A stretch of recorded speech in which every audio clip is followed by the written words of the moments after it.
600 টাকা ভাড়া 1000 টাকা, এখন গাড়ি বের করতেছে না, সিন্ডিকেট করে অ্যাকচুয়ালি রেখে দিয়ে পরে সবার কাছ থেকে ভাড়া নিয়ে ভাড়ায় দিয়ে তারা কন্টাকে চলে যাবে। ভাড়া যত হোক আমরা গাড়ি পাচ্ছি না, কিন্তু গাড়ি তো নাই। 400-500 টাকা নিয়ে এলাম, এই 2 ঘন্টা যাবত মানুষ দাঁড়ায় রয়েছে, কোনো গাড়ি নেই। আমি অনেকক্ষণ ধরে গাড়ির জন্য অপেক্ষা করতেছি, গাড়ি পাচ্ছি না।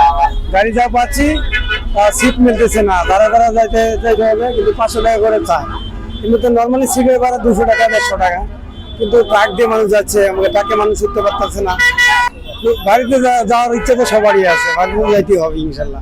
আইন শৃঙ্খলা বাহিনী তারা তো অবশ্যই একটু তৎপরতা আছে, থাকলেও তাদের কথা মানতেছে না, ঠিক আছে। এরপরে এই জন্যই মানে 200-500 ওইগুলো তারা কন্ট্রোল করতেছে না।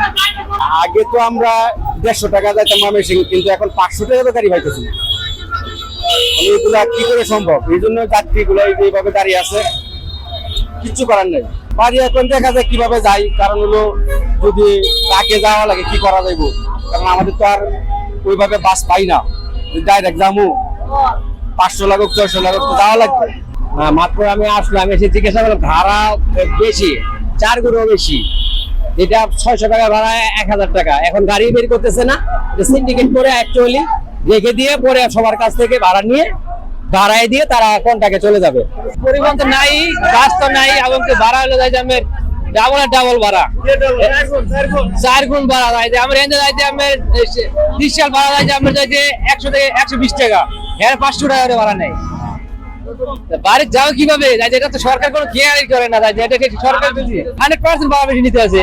একটা গাড়ি বলছে 300 টাকা করে, ভাই ব্যস্ত 300 টাকা চলেই যাও, 300 টাকা গাড়ি বসে পরে আর গাড়ি করে নেই। এখানে আমি আসছিলাম দুপুরে 1টা বাজে, তো এখন পর্যন্ত দাঁড়াই আছি, কোনো গাড়ি পাওয়া যায় না, সিট খালি নাই, তার মধ্যে কোনো গাড়িও নাই, অনেকক্ষণ যাবত দাঁড়াই আছি। ভাড়া তো এটা বলা আছে, তাছাড়া শুধু ভাড়া বেশ না, এখানে সিটই নাই, মানে কোনো গাড়ি পাওয়া যায়। ভাড়া তো অনেক বেশি নিতেছে, 100 ভাড়া 400 টাকা এরকম নিতেছে, কিন্তু কোনো সিট নাই। আগে ইন্টারনেট 100 টাকা দিতে পারবে, আরে আমার গাড়ি দাঁড়ানো ভাড়া 500 টাকা বললো, তার থেকে বেশি ডাবল ভাড়া। এখন ভাড়া যেমন তেমন মনে করেন যে গাড়ি পায় না, কোনো গাড়ি ব্রেকই করে না, ভাড়া বেশি আর কমছি, গাড়ি পায় না, ব্রেক ভাড়া এমনিও বেশি। দেখা গেছে যে ময়মনসিংহের ভাড়া 100 টাকা নিতে আছে, 300-400 টাকা, কিন্তু গাড়ি তো নাই। 400-500 টাকা নিলে এলাম, এই 2 ঘন্টা যাবত মানুষ দাঁড়ায় রয়েছে, কোনো গাড়ি নেই। এখানে 3 ঘন্টা ধরে দাঁড়িয়ে আছে, ভাড়া যত হোক কিন্তু আমরা গাড়ি পাচ্ছি না। তো উদ্দেশ্য হয়েছে আমরা সবাই যাচ্ছি যে বাড়িতে যাওয়া, কিন্তু আমরা যাইতে পারতেছি না। প্রায় আমি 1টার সময় আসছি এই জায়গায়, এখন মতো কোনো পজিশন পাই নাই, কোনো গাড়ি এখানে দাঁড়ায় না, এরকম পজিশনে আছি।